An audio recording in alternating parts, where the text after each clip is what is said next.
டேஸ்டியான mushroom green biryani. பார்க்குறதுக்கு ரொம்ப கலர்ஃபுல்லாகவும் சாப்பிட்ணுன்ற டெம்டேஷனை கொண்டு வர்ற இந்த பிரியாணியை குயிக்காக செஞ்சிடலாம். ரொம்ப ஈஸியான ரெசிபி தான். ஒரு கைப்பிடி அளவுக்கு புதினா, ஒரு கைப்பிடி அளவுக்கு கொத்தமல்லி, கூடவே ஒரு பச்சை மிளகா இதை சேர்த்து ஃபைன் பேஸ்ட்டாக அரைச்சி எடுத்துக்க போகிறோம். 1.5 கப் பாஸ்மதி ரைஸை 10 நிமிஷம் ஊற வச்சு தண்ணி வடிய விட்டுக்கலாம். ஒரு குக்கரில் கொஞ்சமாக எண்ணெய் ஊற்றிட்டு பட்டை, கிராம்பு, சோம்பு, ஏலக்காய், அன்னாசி மொக்கு இது எல்லாத்தையும் சேர்த்து நல்லா பொரிய விட்டுக்கலாம். 3 பெரிய வெங்காயத்தை நீள வாக்கில் கட் பண்ணி அதையும் இதில் சேர்த்து வதக்க போகிறோம். கூடவே தேவையான அளவுக்கு உப்பையும் சேர்த்துடலாம்.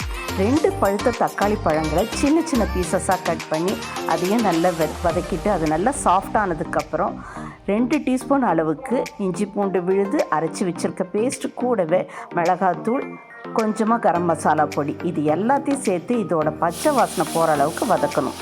அது வதங்கி வந்ததுக்கப்புறம் சுத்தம் பண்ணி கட் பண்ணி வச்சுருக்க மஷ்ரூமை நல்லா வதக்கிட்டு அது மசாலாவோடு நல்லா கலந்ததுக்கப்புறம் 3 டம்ளர் தண்ணியை ஊற்றி இதை நல்லா கொதிக்க வச்சிடலாம். இது நல்லா கொதி வந்ததுக்கப்புறம் ஊற வச்ச பாஸ்மதி ரைஸை இதில் சேர்த்துற போகிறோம்.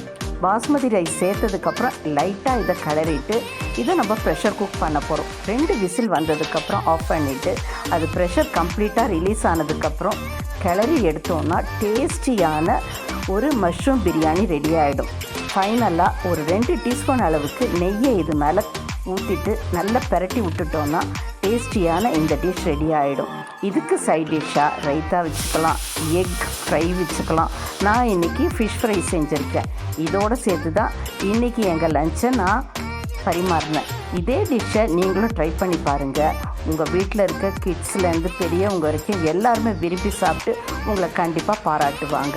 இது போல் இன்ட்ரெஸ்டிங்கான கொஞ்சம் வித்தியாசமான ரெசிபிகளை பார்க்கணுன்னா நம்ம வண்ணக்களஞ்சியம் சேனலை சப்ஸ்கிரைப் பண்ணிக்கோங்க.